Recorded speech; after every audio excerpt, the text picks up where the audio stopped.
Obviously, we turn the dial up quite a bit on this show, but I'm really hoping that people are going to watch the show and be able to see their own lives, their own circumstances, their own relationships in this, and that's going to be partly what, compels them about the show. Gugu and David, I'm so excited to talk to you two. First of all, congrats on the show. It feels very Hitchcockian.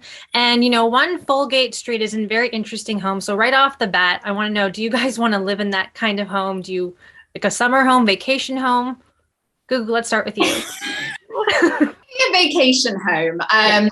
I feel like it's not a sort of long-term living solution for me. It's not really cozy enough or homely enough for me to feel sort of like that's where my soul lives. But I think maybe for a holiday or for a party, I think it could be fun.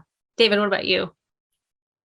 Absolutely not. I have 4 kids. I have 4 dogs. I even have a parrot and a turtle. Can you imagine Edward Monkford knowing there was a turtle in one? With a turtle, actually, in the little atrium or something.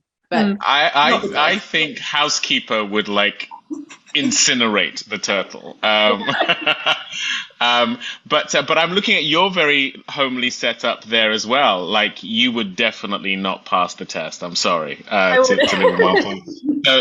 So all of us would be disqualified, and I think we're the better for it. Yeah, we are. Gugu, I'm so excited for you because this is your first time as a producer on this project, and I'm wondering what attracted you to wanting to have this project as your first.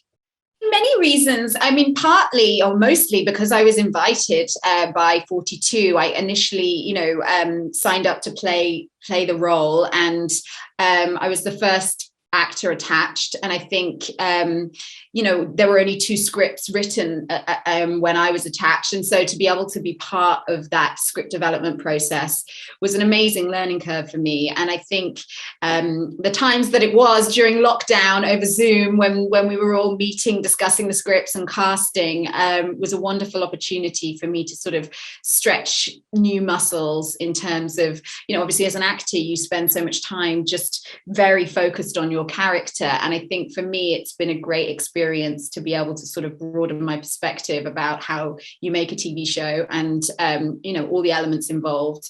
And it was especially gratifying for me as, alongside part of the casting process in casting the amazing Jessica Plummer, who plays Emma.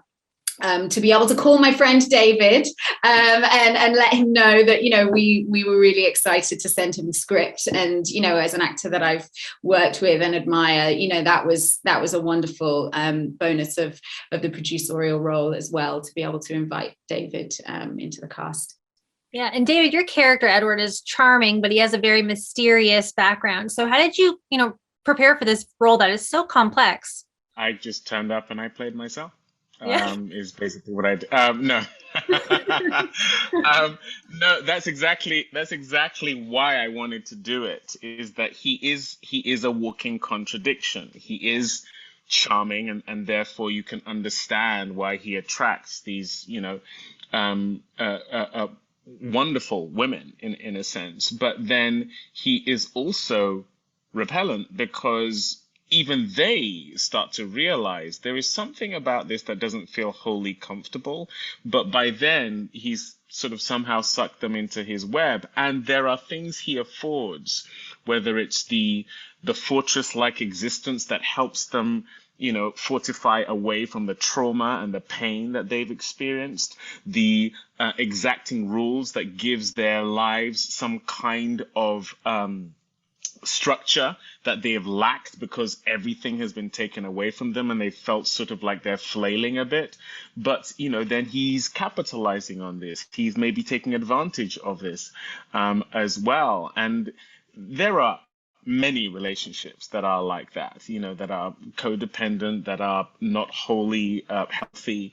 But, people are in them for all sorts of reasons. Obviously, we turn the dial up quite a bit on this show, but I'm really hoping that people are going to watch the show and be able to see their own lives, their own circumstances, their own relationships in this, and that's going to be partly what compels them about the show.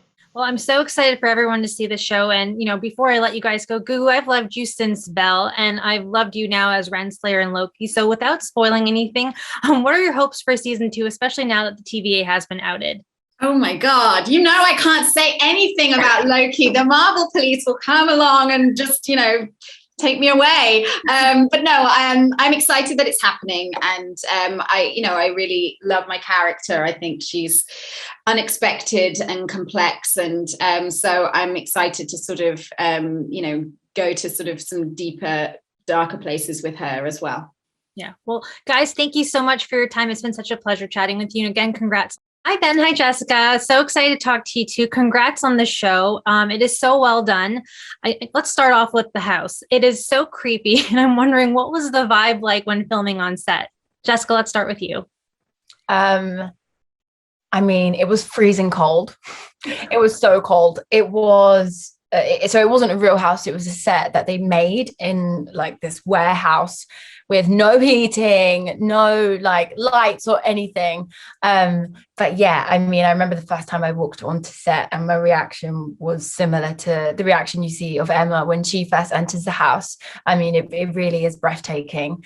And then I don't know if it's because, we shot the majority of stuff in the house, or I just, like Emma, became quite attached to it. But I remember going back to set after it was all knocked down and being really hot. I cried because I felt like I'd lost my friend. So yeah, definitely another character with us.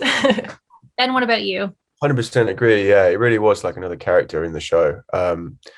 The main character in lots of ways, and it did really inform. I think it helped all of us. I think it really helped being in that space, and it added a real energy. It was, like Jess said, it was absolutely freezing in there, but it was also so open and expansive. It almost felt kind of agoraphobic in some kind of way. Like it was, it was very strange. It was very strange, and sometimes we'd spend a lot of time in that house.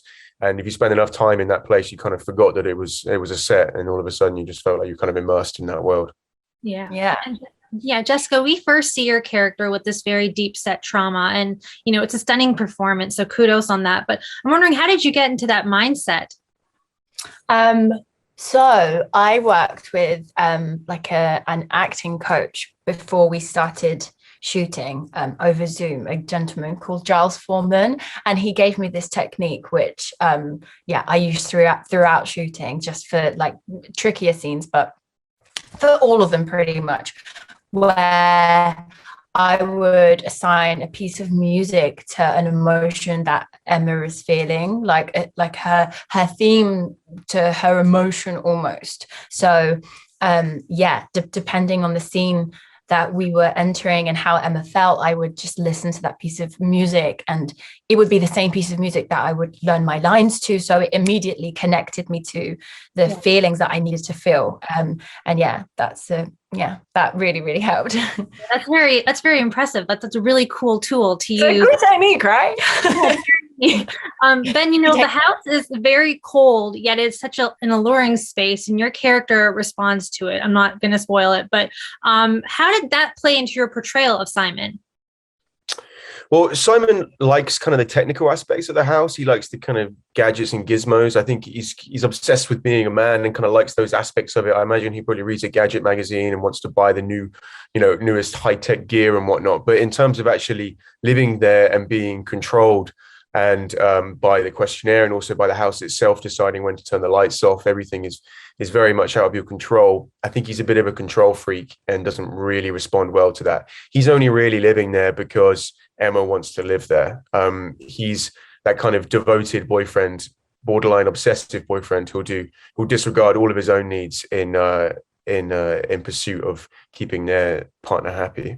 Yeah. And I guess we can say that, no, you guys never want to move into that house. If it was a real looking house, would you ever want to live in that house? Yes. Ben no. would. Ben has answered this question and said that he would. Me, I'd holiday in it, but not live in it. I would live in. I like the the architecture and the design, the interior design. I think is beautiful. I would like to live there. I mean, it is maybe a little bit cold and austere, but I wouldn't want to do any of the questionnaire stuff, like none of those aspects. But the actual house itself, take all that other stuff out of it. I think it'd actually be quite nice. Yeah.